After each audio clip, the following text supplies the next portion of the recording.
Good evening, ladies and gentlemen, and welcome to the Centre for European Studies. My name is Jacqueline Lowe, and I'm the director of the Centre. Let me tell you a little bit about the Centre for those of you who are new to us. We are supported by the Australian National University and the European Union. The Centre has been running for 13 years now. We're the longest running EU Centre in Australia, and we're very proud of our record. And this year has been a particularly exciting year for us because we celebrate 50 years of formal relations between Australia and the EU. The event tonight is one of a regular event for a monthly event to mark this special occasion when we have conversations between eminent Australians and ambassadors from our European countries, mediated by wonderful media personalities. And we've got a very exciting mediator this evening. Before we begin our more formal proceedings, I'd like to acknowledge that we are gathered on Ngunnawal land and to acknowledge the traditional custodians of the land, both past and present, and to celebrate and acknowledge their culture, which is among the longest surviving cultures in human history. The conversations events are recorded for broadcast and podcast on ABC Radio National's Big Ideas program. So in 24 to 48 hours, this conversation will be available on podcast. And tonight we're very pleased that Sky News is also joining us. So there'll be strong and very good media coverage. Our mediator this evening is none other than Paul Bongiorno. Paul is Network 10's National Affairs Editor. He was also the Parliament House Bureau Chief in Canberra and the political editor till last year, when he relinquished that role for the current one. Paul has been the host of 10 Network's national political program, Meet the Press, since 1996. That's an enviable record, Paul. And I know many of you, like me, probably start your Sunday morning with a good cuppa or two and some good viewing. The Howard government appointed Paul to a 4-year term as a member of the Governing Council of Old Parliament House, and Paul has been a long-time member of the Parliamentary Press Gallery Committee and has been its president for 5 years. I noticed among his many very interesting details that Paul has a master's degree in theology from the Pontifical Urban University in Rome. So he's, the name of Bongiorno should give you a clue, of course, but I thought that was a particularly interesting part of your CV, Paul. Yes. So without further ado, I'll hand it over to Paul to take over Conversations number 3. Thanks very much, Jackie. Well, welcome everybody, and well, I must say, looking around the room tonight, that one thing we can all say is that we do share European heritage in the main. I certainly do, with a name like Bongiorno that ends in a vowel, but I also have Scottish and English heritage on my father's side. So, we do feel a great affinity of blood and heritage with Europe. So it's very interesting tonight, the third of these discussions, to welcome our diplomatic panel. On my immediate left is the Ambassador for the Czech Republic, His Excellency Dr. Hynek Kmoníček. Then we have from Romania, the Ambassador, His Excellency Dr. Mihai-Stefan Stuparu. And then from Slovenia, the Ambassador, His Excellency Dr. Milan Balažic.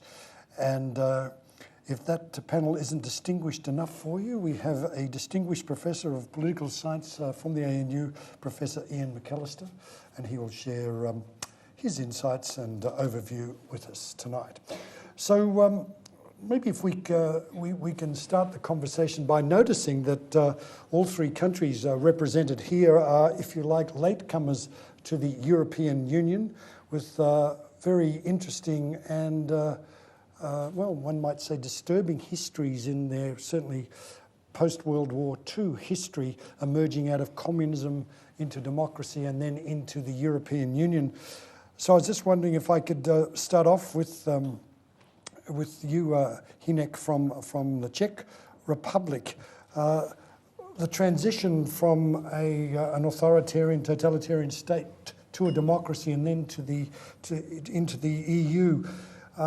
Is it a natural progression? Is it something that your population, your people thought they wanted to do or they needed to do? Well, for us Czechs, coming to European Union was basically mentally coming home. We were part of the West all the time. Our culture is Western, our thinking is Western, our institutions were Western, and in 1948 we suddenly got a communist regime with the Russian tanks. So we enjoyed, and I hope we enjoyed enough of that, and it was the question which was never asked actually after the fall of communism in 1989, where we should go. The slogan of that year was "Back to Europe," and it was criticized, saying, why back to Europe? You are Europe, you every time. Where Europe? You don't need to get back. You just need to get the Westerners accept that you are them. Well, Mihai, I know, and I have visited Romania, that Romania has a very similar view to that, doesn't it? There was coming home. The Romanians even point to traditions with Italy and going back to the Roman Empire. Now, Romania is a Latin country and goes back to the Roman Empire, like you said. But what I would underline is that Romania was always in Europe, and it was separated after World War II against its will. And I would just say that between World War I and World War II, according to the official documents, we had at those times the most democratic constitution in Europe. Of course, all of these values were disappearing due to the communist regime. So in '89, it was not only a willing to regain its place in Europe, but it was a natural thing to do. And obviously, the European Union was the most important target objective for these very core values I mentioned. And Milan, would it be a similar experience for Slovenia? Of course, your journey as a nation is particularly fraught, if I can put it that way. I mean, from Yugoslavia, then to the breakup of Yugoslavia, to the individual indeed independent nations. Did you have a similar view to the other two nations, do you think, in coming to the EU? Well, in a way, you know, geography and history are destiny. Yeah. And as you know, Slovenia is not Czechoslovenia and not ex-Russian province, it's not Slovakia and it's not Slavonia and so on. It's a small country halfway between Venice, Italy, and Vienna, Austria, not Australia. And some Australians visited Slovenia, said to me, it's a hidden treasure of Europe. What is not hidden is our universal phenomenon, philosopher Slavoj Žižek. And history, as you know, 200 years of independent state, 1,000 years under Habsburg Austrian Empire, 70 years under Yugoslavia, First Kingdom, then Tito's Communist Federation. And in the 80s, we have had these strong democratic movements. When our proposal for the democratic confederation was refused by communist Belgrade regime, there was a time for disintegration, and after that, war, which was in a way continuation of World War II, with the same logic. And after 1991, we declared our independence, so we declared independent state, not because of the nationalism, I should stress, not because of the nationalism, but because of the democracy. So to join European Union and NATO was, like you said before, natural decision, the same values, politics, economy, security, and this is also some kind of common house, you know, like family with agreements and disagreements. You are married in good and bad, but in other hand, Slovenia has one vote, like Germany, like United Kingdom, like France. Yeah. Slovenian language is the official language of the European Union, so we are all speaking lingua franca, and these are the reasons. Okay, well, just picking on that theme, and Ian, it's interesting to note that the three ambassadors pick up on a tradition of freedom and democracy that was theirs that had been denied them. there's no doubt that to become a member of the EU, there are certain benchmarks for democracy have to be met. Have they been met in your view? They have been met, but they've been met at different levels and different times. It's probably worth remembering that the initial experiment with democratization in the EU was Spain and Portugal in the 1970s. So that effectively established the model for the enlargement to the various post-communist states. The EU was quite enlightened by setting up a set of criteria in 1993 with the Copenhagen Agreement. And of course, in each of these countries, there was a real incentive for the political elites to engage with the EU and to join it to the earliest possible opportunity. And it's also important to remember that the transition to a market economy in these countries was very fraught. So the EU was really important in terms of smoothing over that transition by mentoring, by encouraging foreign investment, and a whole series of other things. So the political elites in these countries had a real incentive to join the EU, and there was quite a disincentive for them not to. So Mihai, would you say that that the incentive was it more, as it were, philosophical in the sense that we wanted to be free and part of the EU, or was it economic, that you wanted to catch up, as it were? Because there's no doubt in the three countries that communism held back the economic development, as well as, of course, if you like, the freedom, the social development of the countries. I think in today's days, it's very difficult to separate all these values and clearly define one without considering the others. Then, on the other hand, even from a philosophical perspective and outside the benefits, again, these core values of the European Union, I think it's in the human nature, the evolution towards a community. If we just remember the city-states in the antique Greece, which, being threatened, had to join in larger communities. And I think the benefits which are offered by the European Union as a community, not only on economic side, but also socially, politically, as a representation worldwide, are extremely important and should be valued as such by the member countries. So would you say from the Czech Republic's point of view, is it the whole box and dice, or is it primarily economic? It was never primarily economic. For us, European Union was not only home, it was a civilization project of the future. It's basically the all-European family, which is sometimes struggling, as every family, but has many inner ties which are not visible from far away, bound together. And for us, it was absolutely clear that if you are, as Milan said, geopolitical position is your destiny. Yeah. If you are to the west from Vienna, whom would you like to join? It's very easy for us. And then if you look at it at that, we know that we could make it without the European Union and without EU money. And we would probably be developing as well. But we never considered that an option, and it was not because of economy. It was basically because we wanted to be part of the project which we believe has the future, and we didn't want to be out of the project. It's interesting to note that of the three countries represented here today, only Slovenia is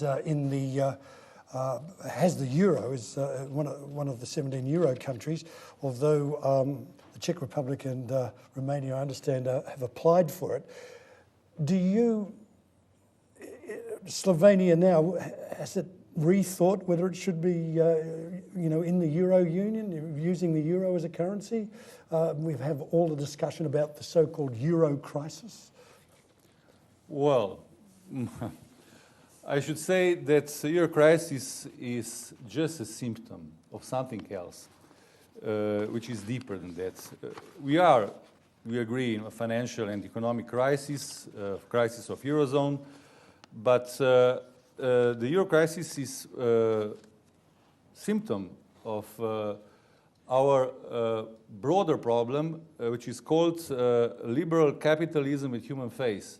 Maybe some leftists will say,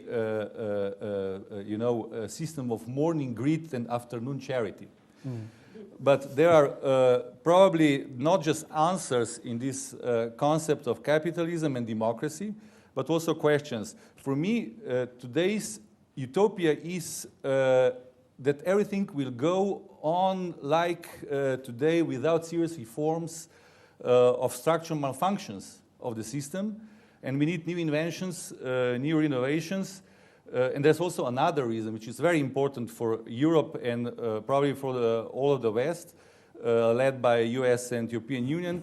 Liberal capitalism married with democracy is facing a huge competitor at your doorstep. So this is so-called capitalism with Asian values. Well, what about just coming back to the euro? I mean, there's been discussion, especially in light of what's been going on in Greece, that maybe there'll be a collapse of the eurozone. Does Slovenia have those fears? No, absolutely not. Well, maybe if I could come to Romania then. I mean, you've put your hand up to join the eurozone. Is Romania rushing to it, or is it having second thoughts?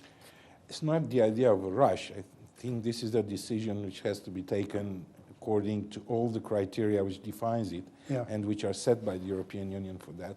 Of course, keeping it as a target, it helps you better promote and structure your institutional systems and a fiscal system, discipline it, which are all assets for a future joining. So you maintain a positive view of the euro despite what's happening in Greece? Yes, and I wouldn't say or stress there is this euro crisis that we always, or a lot of people are talking about. The whole European Union, starting from its concept to its structure, it was a whole evolution. Of course, in each evolution, you have difficult moments, you have better moments.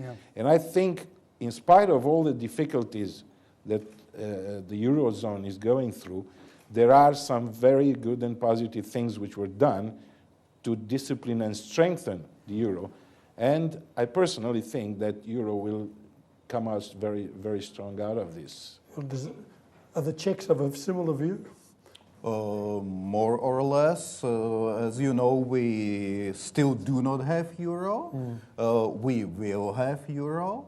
The point why we haven't taken euro when we came to European Union was our feeling that mathematics behind it was not precise.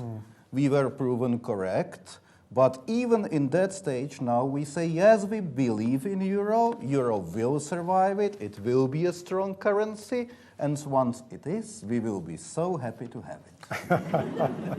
Well, the IMF today in its latest World Outlook has forecast a mild recession for the EU. I must say that I'm not sure whether it's just the Eurozone. I think it is for the EU, growth down around 0.3%. I would like to hear from our panel your perspective on that. But before I do, I should really have gone back to Ian. I mean, has the euro any implications for the way the community can operate as a community of democratic countries? You know, well, I think that believe in capitalism. I think it does. The logic of the European Union always was that there would be union in currency as well as a variety of other things in political institutions and so on. There is an inherent tension between having a common currency and having national parliaments, because to all intents and purposes, national parliaments have ceded responsibility for at least part of their economic management to Brussels and Strasbourg, and I think that is a problem. It's also a problem for the electorates in the various countries in the sense that it's not clear to them who is accountable for economic management and economic performance. So under the normal system of a responsible party government, you either reward or punish the government for whatever they do while they're in office. If it's not entirely clear to you whether it's your national parliament or it's Brussels or Strasbourg who's taking these decisions, the accountability becomes blurred. So there is a tension between the two. Well, let's come back to what I was getting to just a minute ago. As I said, the IMF thinks that the EU is heading for a mild recession, very low growth. Is this a structural problem? Is this something that is robbing countries like the Republic and Romania and Slovenia of what we call confidence? Do you want to head off on that one? No, I don't think so. And maybe these estimations, not maybe, certainly they were done on some statistics which are probably not in real time. And definitely it won't be a very spectacular growth in Europe, and is not due only to these difficulties in the Eurozone, but also to the international markets, the way these evolutions were perceived by different financial institutions, the advertisement, quote unquote, that some of these international financial or rating institutions were doing for different areas or countries. And I think the package of measures, inclusively this fiscal European pact which were adopted, will strongly support at least not a recession, but a slow growth, which might be steadier and faster in the near future. So Milan, would that be a view in Slovenia? Is it pessimism or somewhat optimism that Slovenia would be looking to the future? Well, in spite of crisis, I think European Union is kicking, is alive, and I think we are doing the right things. But as I said before, this ongoing crisis in the European Union is not just crisis of the economy. It appears this is the crisis of the economy and finance. It is, like you said before, the structural problem. And the structural problem is in that way that this is the crisis of European identity, a lack of vision. What is Europe? So we should make bold decisions and to decide about our future. Is European Union, or European Union will be United States of Europe, or maybe federation, or confederation, or just union of independent national states, or just common market? And these are the crucial political questions and structural questions. And for get out of this crisis, I think long and patient work is needed to image new and different possibilities. And we should start with modest and simple opening this trans-European debate to reformulate our key questions. Yep.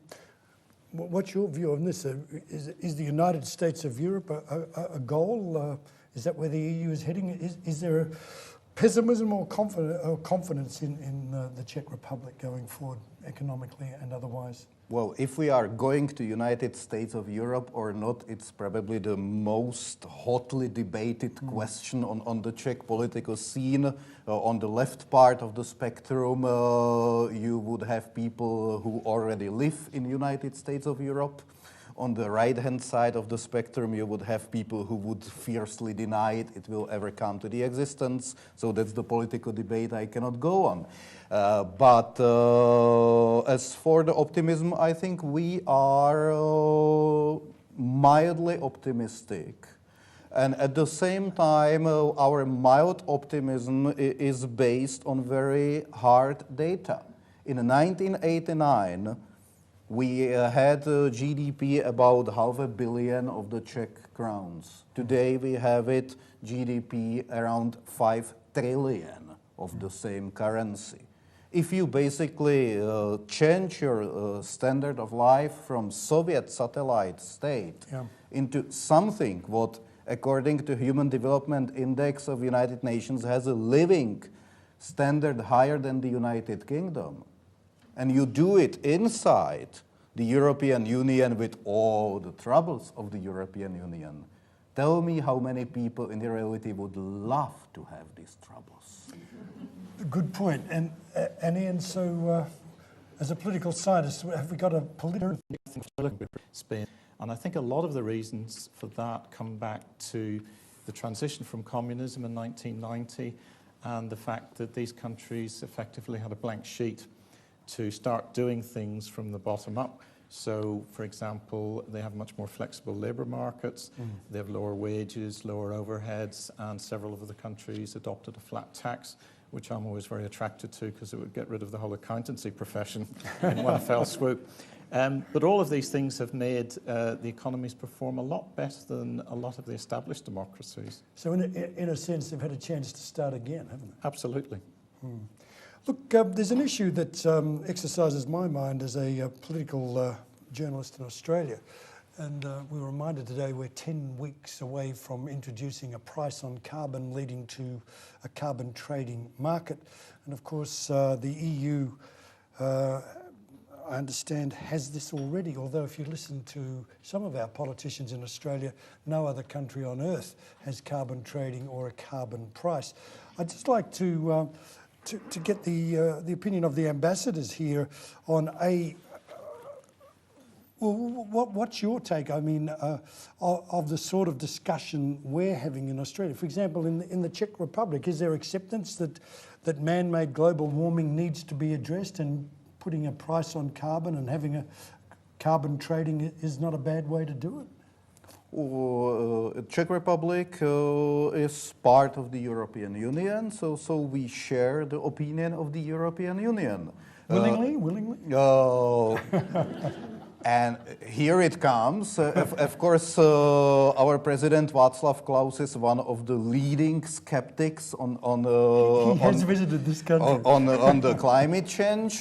His opinion, and it's shared by many people in the Czech Republic, I must say, is that it's a little bit foolish to fight the climate. The last one who claimed that he fights the climate was the Communist Party of Czechoslovakia, who wanted to rule winds and rains. Somehow the winds and the rains won.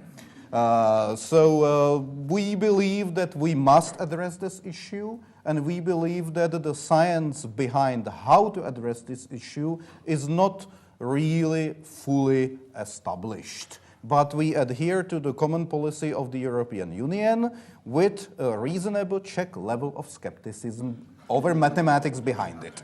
Well, that's very interesting. What about Romania? I think in evaluating your question, we should start where we are and where we want to go. Definitely there are climate changes which dramatically influence sometime our lives. The aim is to reduce them as much as possible. We can't talk about eliminating them. Now, by which means you do it, this is a different question, and I think it's up to each country to establish which are the best means to do it according to not only its legal provisions, but the specific of the country, the market, the economy, the main industries which are polluting and so on. Within the European Union, this system is functioning. I cannot evaluate if it's the best or not, but it's the best under these circumstances, and I think it should be promoted forward because it offers a possibility to practically tackle this issue. And as Romania is concerned, like you said, we already took some steps, and due to some natural advantages, there was a lot invested, for example, in wind power generation. And by 2020, Eurostat, the European institution, says that it would be among the leading European countries. So I think this is another alternative to the trading scheme, just to develop these green energy resources which are not polluting. So is public opinion, in your view, in Romania behind these policies, or is it resistant? I never heard them being contested. Yeah, that's right. So in the political sphere, they're not contested. No? Okay. Slovenia, what's happening there? I'm not an expert in this field, but I would like to put this question in some context, because how we formulate the questions is part of our problem. Yeah.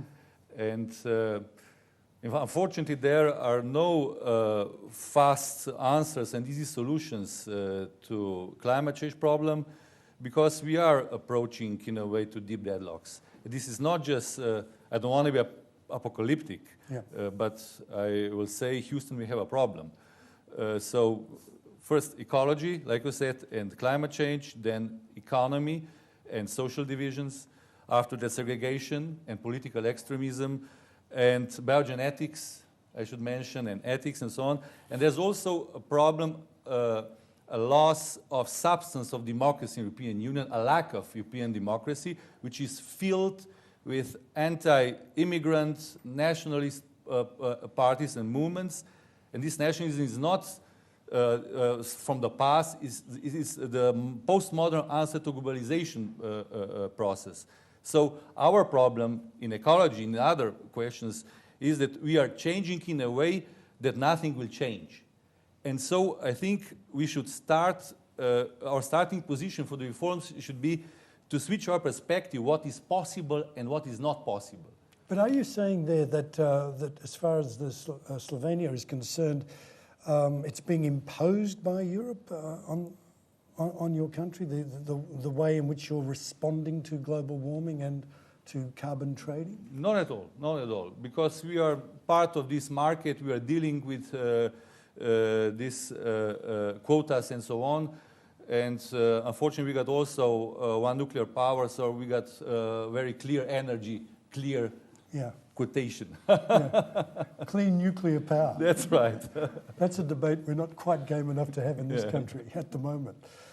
Does this say anything to you, Ian, in general terms about the functioning of the EU? It's interesting to see that it's not as if everybody is towing the line and blindly obeying, but they see that there's a system at work that they're willing to be part of?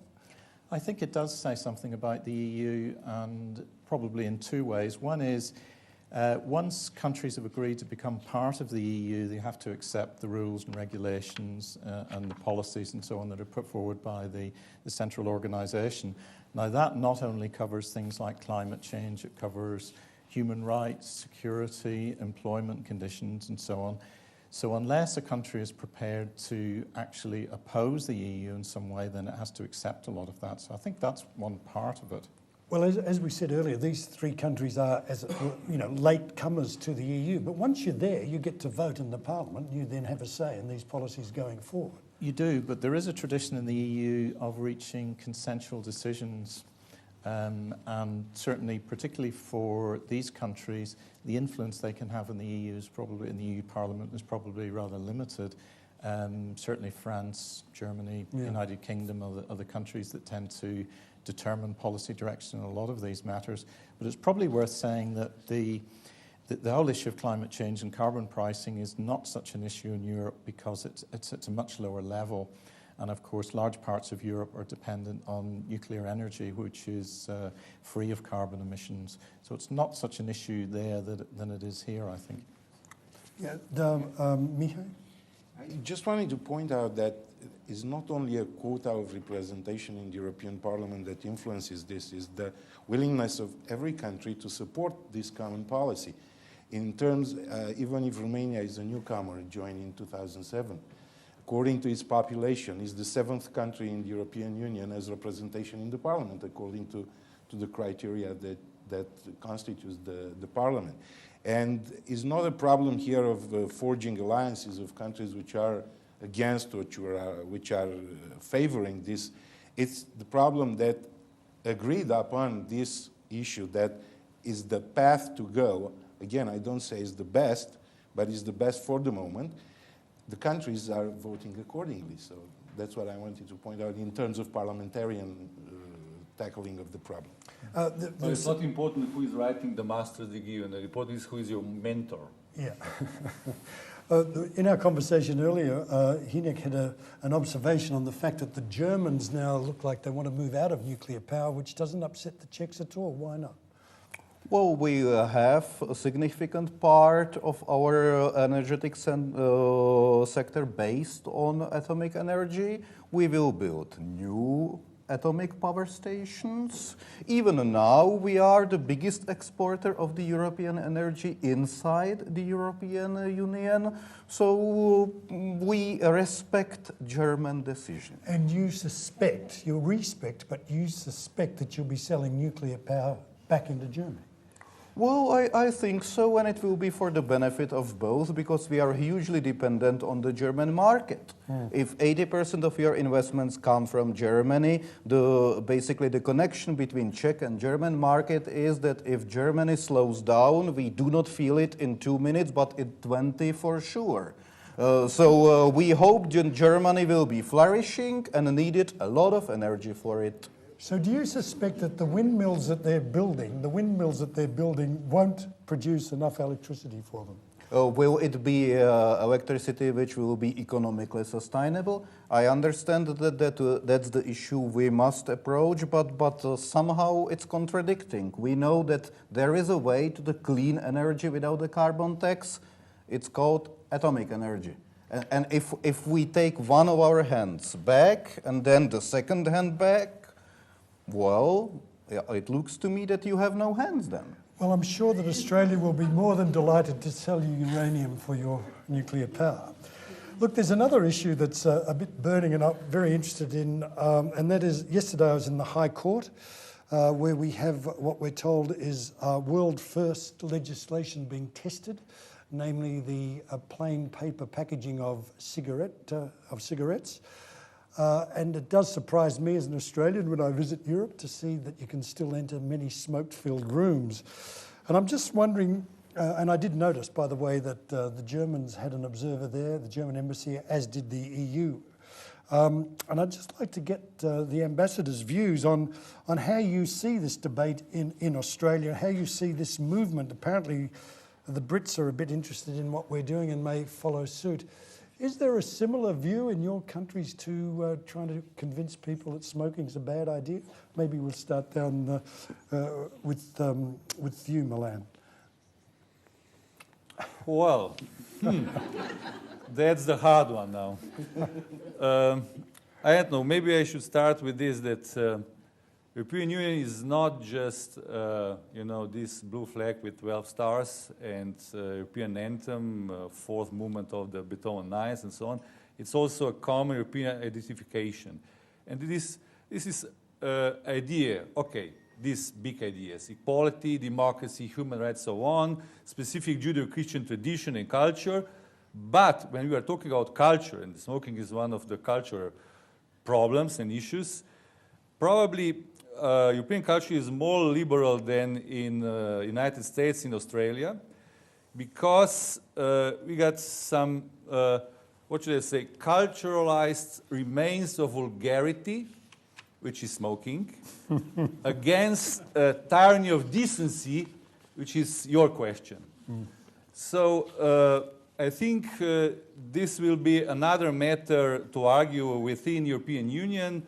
And as a great French philosopher said, Michel Foucault, European Union is the continuation of Europe's war, but now we are fighting with words. And this is another question of this fighting. So, Mihai, will people be stubbing out their cigarettes in Romania? Now, concerning your first question, I might be a little subjective being a smoker, so I wouldn't just interfere on that. I think that being a public debate is very good. I think that most probably it's harmful for your health. And once there is adopted line and the rule for that, one should obey it, like is the principle of democracy. So how this aim is achieved, or how drastic are the measures, or whether it's better to increase the price and put some extra taxes which the budget of the respective state would benefit, or just impose it, it's difficult for me to judge. What's the public view there? It does seem, Australia, by the way, is down at about 17% of the population smokes, whereas a lot of the Eastern European countries rather up over 20-25%. Is there a public opinion in these matters in Romania? It's more and more against the smoking, and large parts of the younger generation are subscribing to this idea, which I don't say is bad again. Yeah. But I'm an interested party in that question. Well, we better take a rain check then with the Czech Republic. What's happening there? Is there a movement there to stub out cigarettes? Let's say that we try actively discourage smoking without having aggressive strategies as we see it in other countries. For us, it's a question of freedom, because freedom is the personal choice. We give you information, you make choice for your own. So for the Czechs, I think there is a growing opposition against smoking and a growing opposition against people who order you not to smoke at the same time. And then you have, of course, the smokers who enjoy their cigarette, and they have for that classical Czech economic reasons. We used to have a Prime Minister, Miloš Zeman, who was a heavy chain smoker. And every time when asked about his smoking, sometimes as the only European in EU meetings, he said, I smoke because I'm a responsible citizen. If I smoke, I need a lot of cigarettes and there is a heavy tax on that. And I die before I will be mature for the state pension. And it was his personal choice, and we respected it as a personal choice which we do not encourage with young people. Well, we're told, and there have been reports that, for example, Britain is looking very closely at what's going to happen in our High Court. If there was a movement, would it be country by country, or would the European Parliament maybe discuss legislation? What would happen? No, I think there are some clear standards of the European Union about smoking in public places, in public institutions, and presence of children and so on. So whether these need to be enforced further or they are sufficient with some added taxes or some financial means, which again might bring some benefits for the budget, which could be reinvested in protecting the environment, that's difficult to say. But there are lots of regulations concerning smoking in Europe as well. All right, just before we throw the discussion open to the floor, I'd like to go to an evaluation of the EU, of the European Union, and its relations with Australia. But maybe to kick this off, Ian, do you have any views on that? I mean, what difference has the EU made to relations between Australia and Europe? Is it too broad a question? Well, I think what the EU has done is set a set of standards in terms of democracy, in terms of economic performance and so on, which have really been quite influential across the world in terms of the whole process of democratization, particularly in the post-communist states, but also to a large extent in Latin America and a variety of other countries. That has had quite a significant influence in terms of public opinion, because in a lot of countries people aspire to be members of the European Union, or they see the standards of democracy, and that encourages pro-democracy politicians and political elites. And then they grow up and then they start fomenting these various attitudes and so on.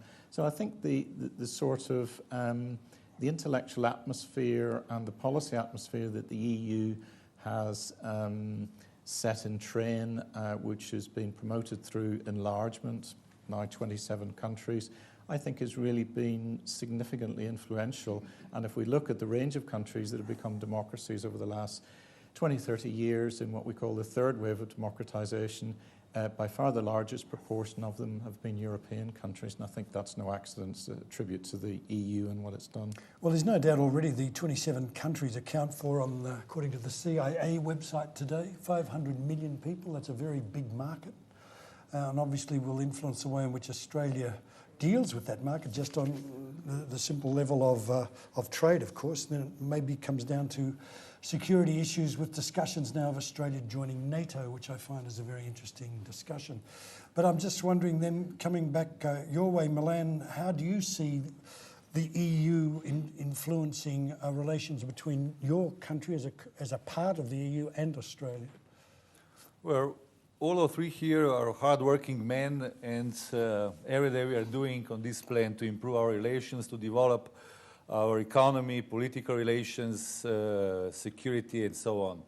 And probably Australia will not in the near future, I mean a few years to come, join the European Union.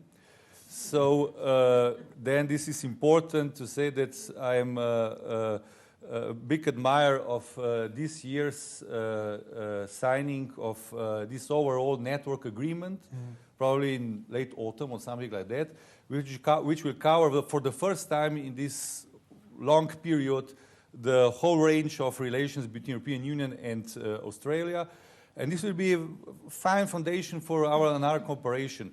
You are European in a way, outpost here, lost in the Pacific, and we are looking as part of our heart is here in the Pacific, so we are very glad to close cooperate with your country. Yes, as we said earlier, there's no doubt you only have to look around this room to see the blood ties between Australia, That's Australians, and of course Europe.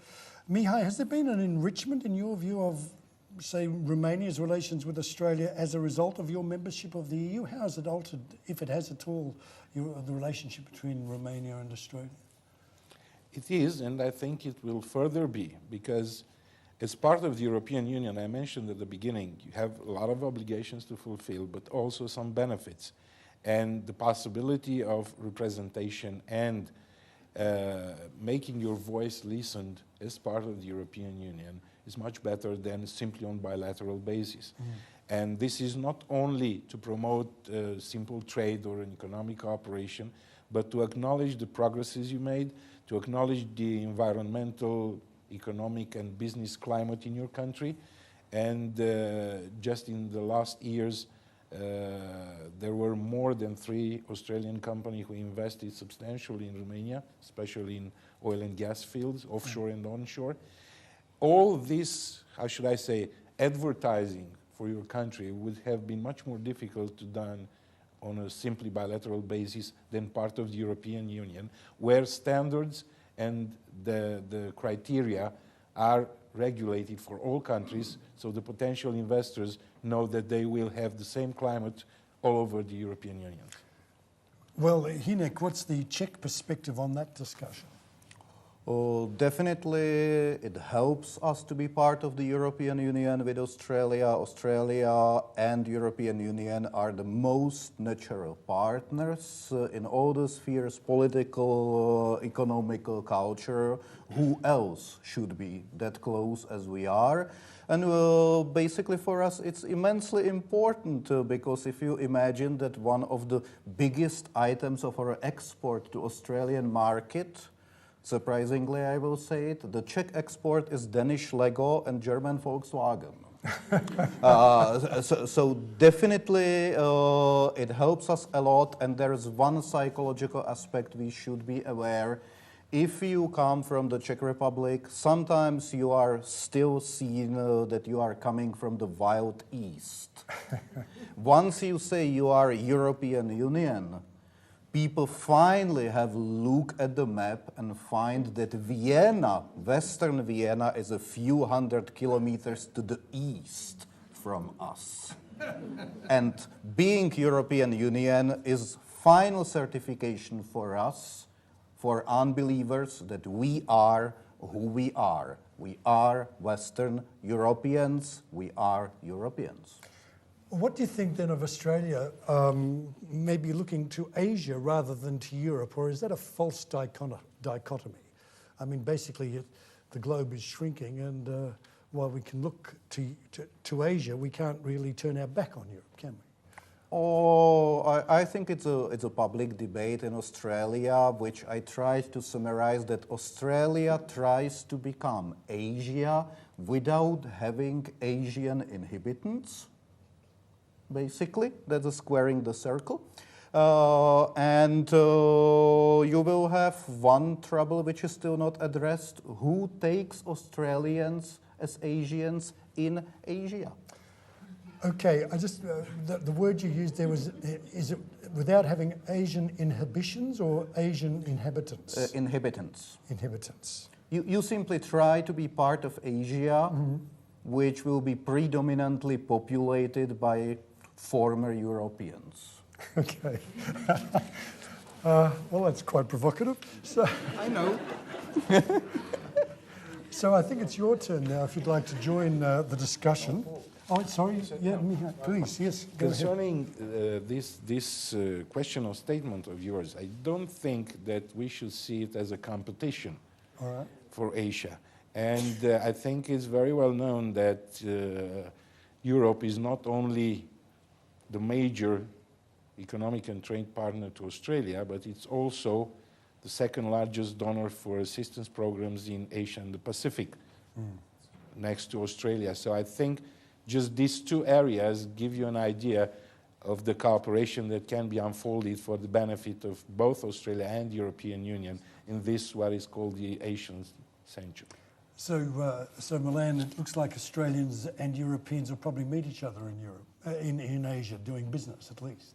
Absolutely, because as I said before, I think one reason which is in common for Europe and Australia is that we are facing, I don't want to be ideological, I'm a diplomat, but we are facing a huge competitor, so-called capitalism with Asian values, invented by Lee Kuan Yew, Singapore, and after Deng Xiaoping met Lee, he said the capitalism is the only way to save the communism in China.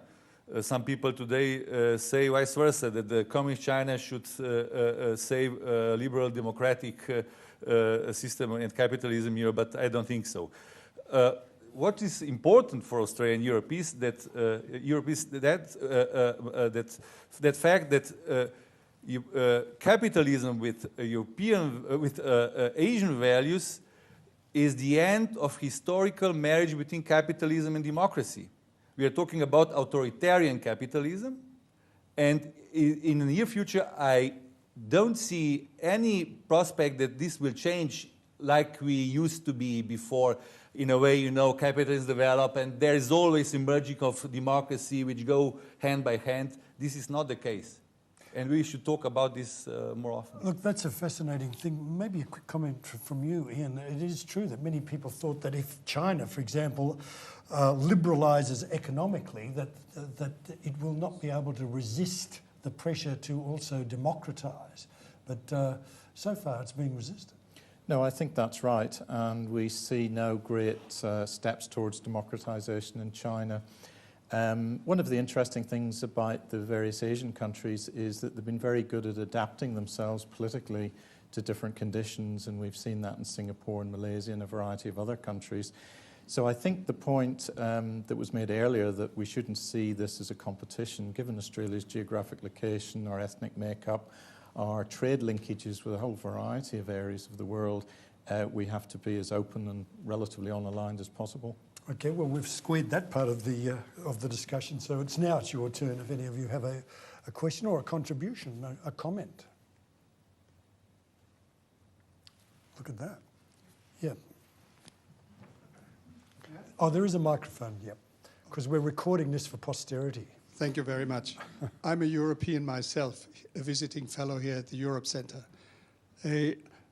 I listened very carefully to this discussion and realized that the main emphasis was on economic development, human rights, etc., and democracy.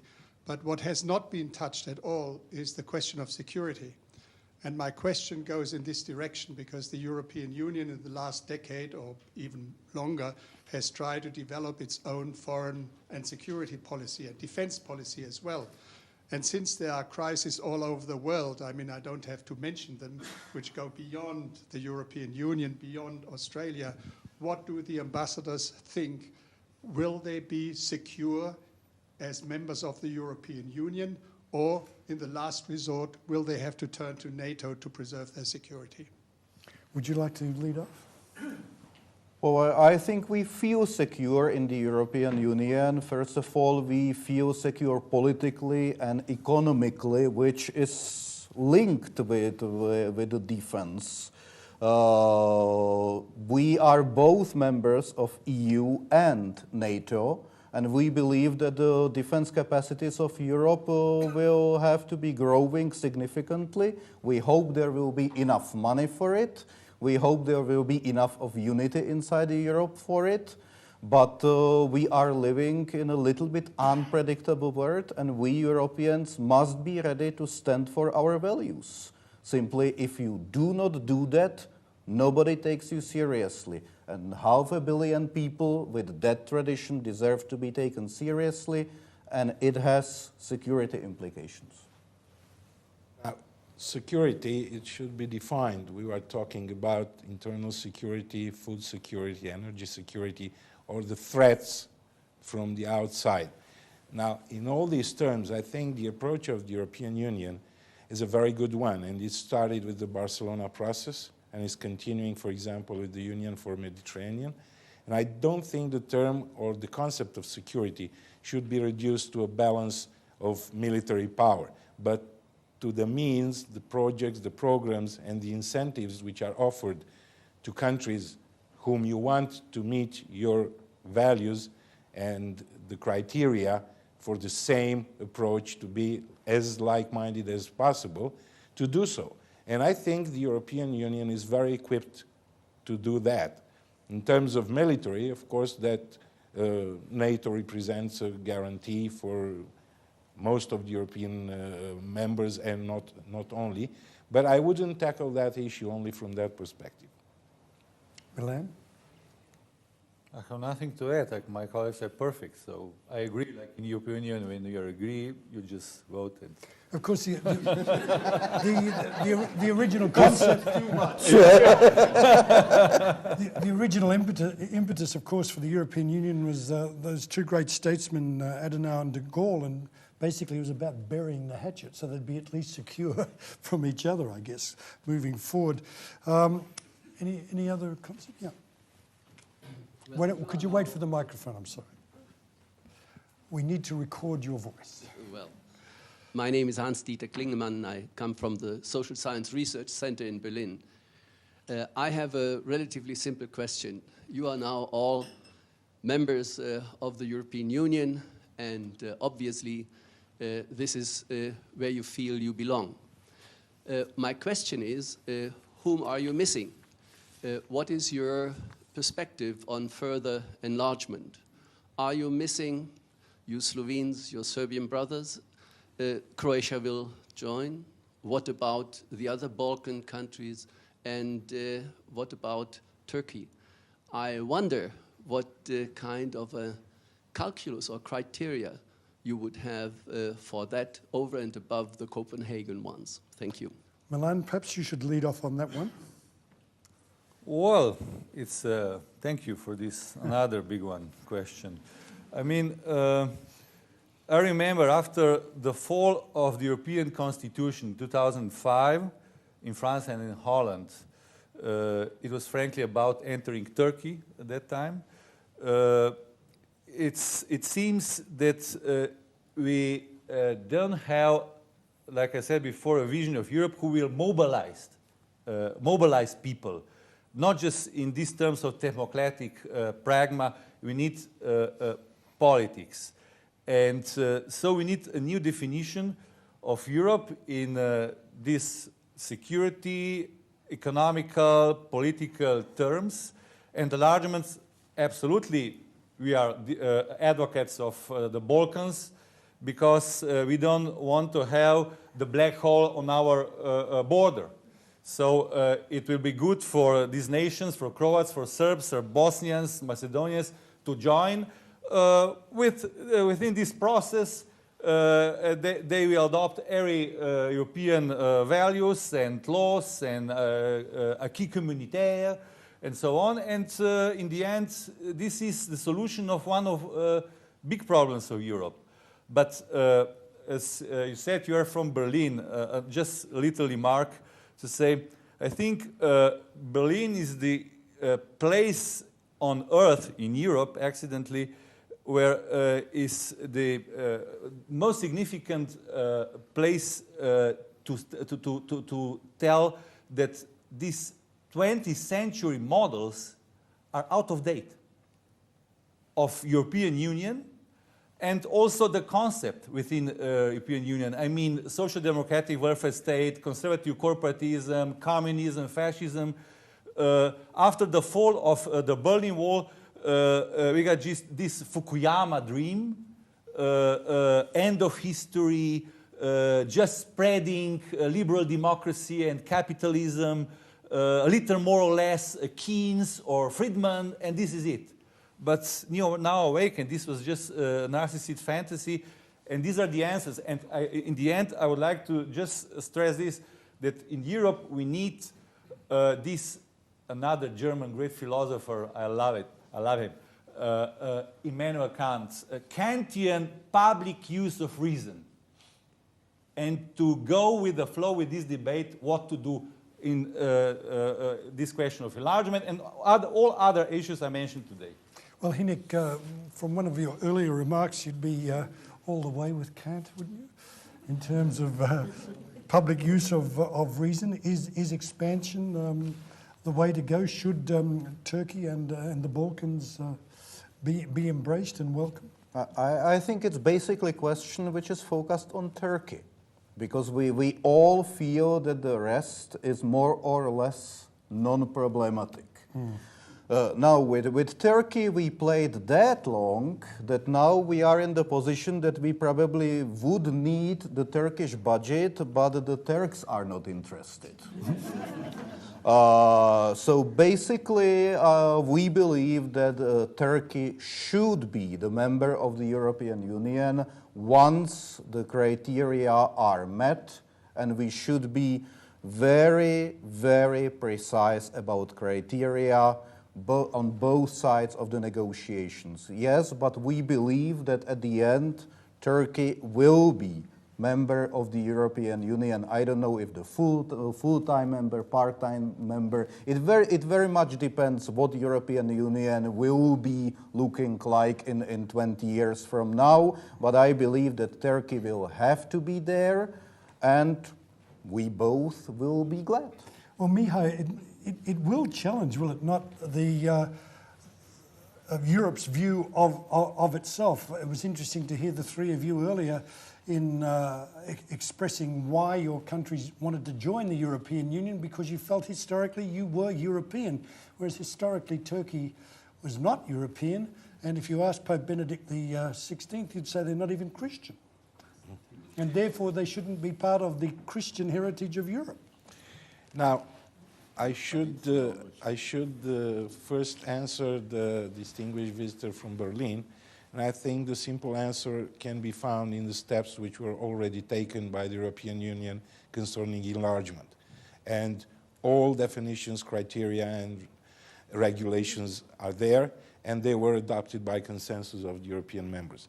Coming back to your question now, I think that this part of regaining our place in Europe was just one phase of the willingness to join the European Union. Like I said, it's a complex of factors, and let's say geographical, historical, and even ethnical belonging to Europe was one side. On the other one, I'm not a specialist in economy, but it's very well known that the larger a community is, the larger the benefits are. You have more consumers, you have more possibilities, you absorb shocks easier, whether they're economic, social, or whatever. So I think aiming towards this community could be a legitimate desire of countries which are neighboring the European Union. And like I said, I think personally that it's in the human nature to evolve towards community. Ian, do you have any thoughts on this? Only to say that obviously this is going to be the major issue of the next 5 to 10 years. What the opinion poll surveys conducted in Europe show, the Eurobarometer surveys, is that public opinion is actually against further enlargement. So even if there's a view that the various accession states, for example, if we look in the East, Belarus, Moldova, Ukraine, and so on, if they were to meet the Copenhagen criteria, there would still be a problem in implementing this simply because the European electorates are not in favour of it. And I would have thought that's a major impediment. Yeah. Just a moment. Microphone's coming. I come from Malta, and I recall that Malta was the only country not actually being conquered by Turkey during the Turkish Empire. But in defense of Turkey, I think it is correct to state that the European Union has accepted Turkey as a candidate country way back in 2004, and the debate on whether Turkey should be part of the European Union or not is a conjecture today, because that decision has already been accepted by all the member states in 2004. I think what what needs to be seen now is how fast Turkey can recover and conclude all its negotiations with the European Union to join. In some chapters they have successfully, I think in 2 chapters they have successfully concluded. 13 they have opened, others they have frozen. So it's a very difficult process, but it really depends on the power of Turkey to accept the acquis communautaire of the European Union and close the negotiation process. I think that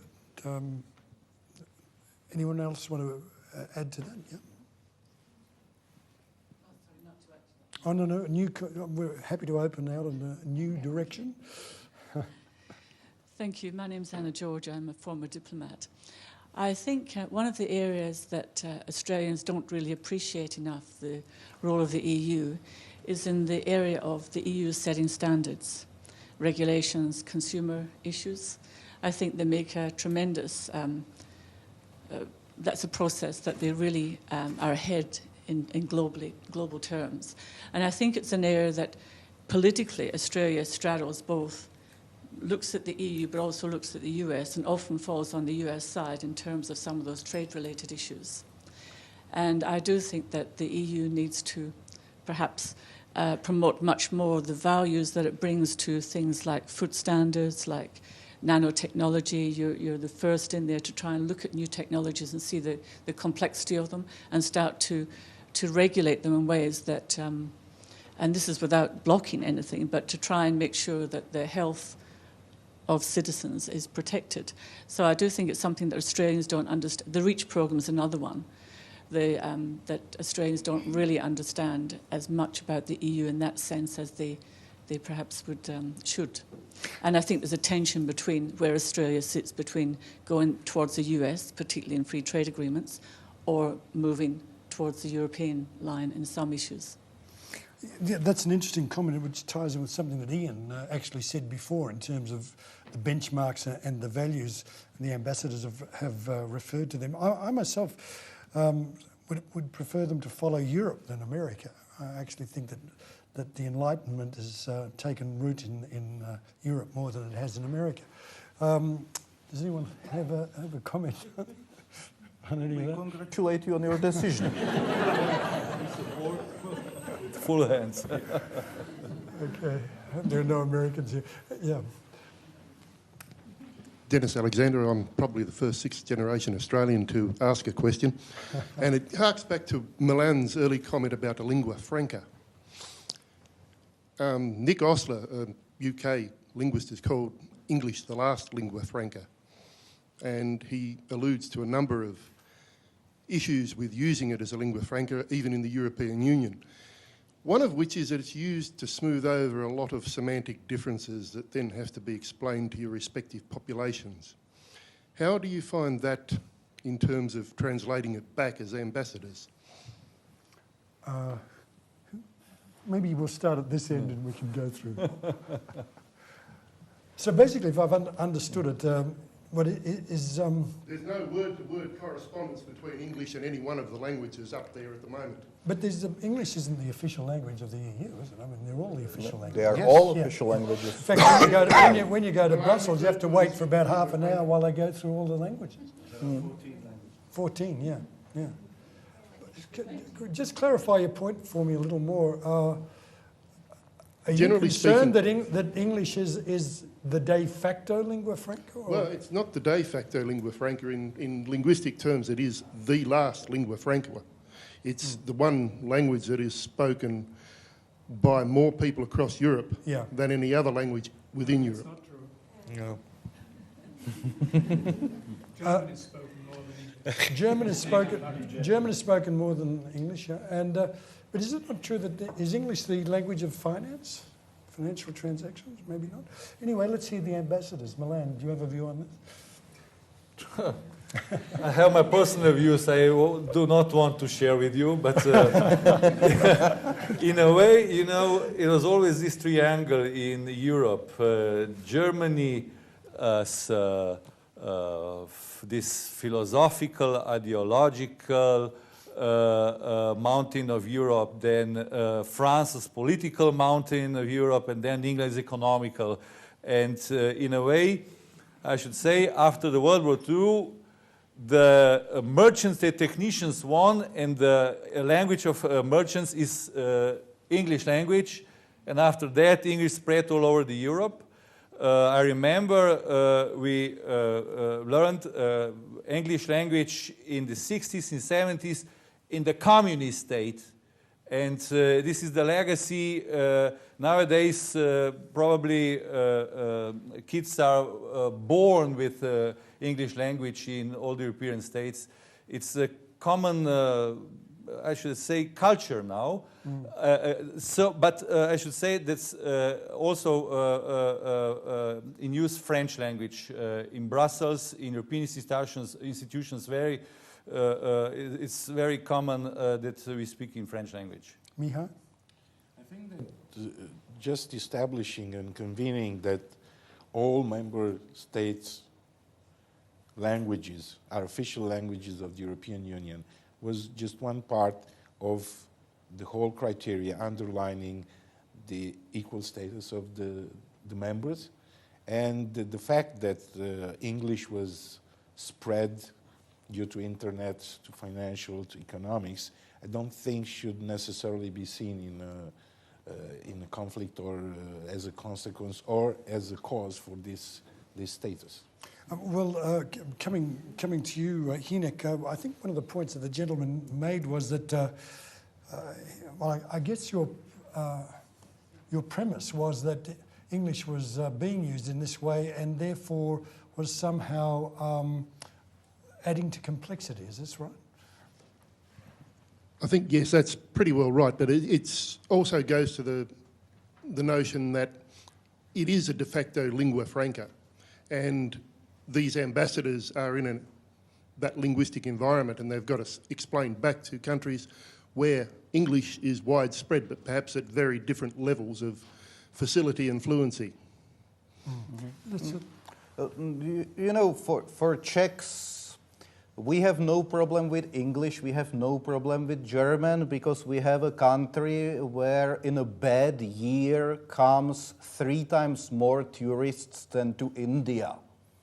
So you simply speak German, you speak English, both of the languages are taught in the elementary school as compulsory, and for a good measure we became a member of Francophonie. Alors. Okay, well, I'm afraid our discussion has come to an end, and you'll be happy to know that the 3 ambassadors have kindly provided the beverages and the nibbles up there. I don't know. There's even some Czech Pilsner, isn't there? No, oh, there's not. Okay. Anyway, whatever's there is good. Look, it's been a very... It's kind of Pilsner, one of 62 brands we have. Okay, there you go. I prefer Sangiovese. No, what am I saying? Look, it's been a very interesting discussion. I'd like to particularly thank our participants, the ambassadors, and the distinguished academic. And I think the series is moving to Melbourne, so you'll have to watch it on the internet next time. We'll go down to Melbourne. So thank you very much for your attendance tonight. Please enjoy the drinks and the nibbles, and good night.